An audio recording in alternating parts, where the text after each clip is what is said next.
سب سے پہلے آپ مفتی صاحب کی بات سنیں. مفتی صاحب کی بات سننے کے بعد انشاءاللہ تعالی ہم اس کے اوپر بات کریں گے. ذرا آپ ملاحظہ فرمائیں. جیسے ہی واش روم میں گئے ڈھکن کھل جاتا ہے ان کا. بیٹھے واش روم پہ واش روم میں گئے بیٹھے آٹومیٹک سسٹم واش روم دیکھتے ہی ویلکم کیا واش روم نے. جیسے ہی واش روم میں گئے ڈھکن کھل جاتا ہے ان کا. بیٹھے واش روم پہ بہت سارے بٹن ہیں وہاں پہ. ایک بٹن ہے گرم پانی کے لیے, ایک ہے ٹھنڈے ٹھاٹ کرنے کے لیے, ایک بٹن ہے بوڑھے لوگوں کے لیے کہ کچھ ہو جائے تو وہ دبا دینا. ان کو پاکستانی کا شوق ہوتا ہے وہ والا بٹن دباؤ جو تمہارے کام کا نہیں. کہتے میں نے کہا یہ الگ تھلگ سے کون سا نظر آ رہا ہے. کہہ رہے میں نے وہ بٹن دبایا ایک دم مسلمانوں نے. لیکن یہ دنیا بھول جائے گی کہ یہ ایسے واش روم انہوں نے بنا لیا. میں تو اس پہ دیکھ کے حیران ہو رہا ہوں یار. آج انہوں نے ابھی واش روم نماز سے پہلے ہم گئے نا تو بہت سارے بٹن لگے ہوئے تھے اور واش روم استعمال کرنے کا طریقہ. میں نے کہا یار یہ تو پورا ڈپلوما کر کے واش روم جانا پڑے گا. بٹن لگے ہوئے, ایک بٹن تھا الارم. میں نے ان سے پوچھا یار یہ بٹن الارم کا کیا مطلب ہے یہاں پہ؟ شاید اس لیے کہ بھائی کوئی بندہ یعنی کوئی اس میں گانے کا نشان آیا ہوا تھا نا موسیقی کا. میں نے کہا شاید کچھ قبض ہو تو انجوائے کرے گانا وانا سنے یہاں بیٹھ کے. شاید پتہ نہیں, شاید یہ مقصد ہو بھائی قبض ہے تو اب چلو یہ بٹن دباؤ گے تو گانا لگ جائے گا. تو میں نے ان سے پوچھا, ہمارے ساتھی تھے, انہوں نے کہا بھائی یہ بٹن غلطی تھے, میں تو ایک دفعہ دبا چکا ہوں. جیسے میں نے دبایا تھا ایمبولینس آ گئی, پولیس آ گئی, ایمرجنسی. یہ ان لوگوں کے لیے جو بےچارے بوڑھے لوگ ہوتے ہیں, واش روم میں کوئی اٹیک ہو گیا کچھ ہو گیا تو سارا عملہ حرکت میں فوراً پہنچ جاتے ہیں یہ لوگ. تو کہہ رہے پھر میں نے بتایا میں تو چیک کر کے دیکھ رہا تھا یہ ہے کیا.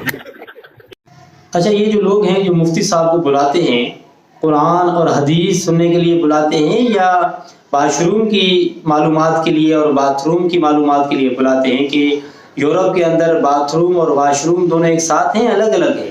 آپ ہمیں ذرا اس کے بارے میں بتائیں. تو یعنی کہ مفتی صاحب نے قرآن اور حدیث کے ساتھ ساتھ اس کے حوالے سے بھی بہت اچھی معلومات کر کے رکھی ہوئی ہے کہ واش روم اور باتھ روم میں کیا فرق ہے, اور یورپ میں جو واش روم ہیں یا باتھ روم ہیں, جو باتھ روم ہیں یورپ کے اندر اس میں پانی ہوتا ہے یا ٹشو استعمال ہوتا ہے.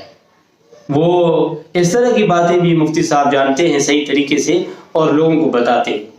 یعنی مفتی صاحب کے سامنے کچھ لوگ ہوں گے جو دین سمجھنا چاہتے ہوں گے, مفتی صاحب کے سامنے کچھ لوگ ہوں گے جو دین کو سیکھنا چاہتے ہوں گے یا سمجھنا چاہتے ہوں گے یا دین کے اوپر عمل کرنا چاہتے ہوں گے. اب مفتی صاحب نے آج کی نشست میں ان کو یہ سمجھا دیا کہ یورپ کے اندر جو باتھ روم ہیں ان کے اندر پانی نہیں ہوتا اور اس کے ساتھ ٹیشو استعمال کیا جاتا ہے. تو برائے مہربانی 2 ایسے مفتیوں کے اوپر جن کو لوگ بلاتے ہیں اور اس طرح کی باتیں سنتے ہیں, وہ یہ بھی امید رکھتے ہیں کہ ہمیں ثواب ملے گا, ہمیں نیکی ملے گی اس کے اوپر جو ہم نے اس مفتی کو بلایا ہوا ہے. اس کو کسی نے خط نہیں لکھا تھا یا کسی نے اس کو پرچی نہیں بھیجی جس طرح خود اپنے ہی لوگ ان کو آ کے پرچی دیتے ہیں, حضرت جی یہ کسی نے پرچی دیا ہے, یہ اپنے ان کے لوگ ہوتے ہیں ان کو پرچی دیتے ہیں, یہ سوال ہی جواب.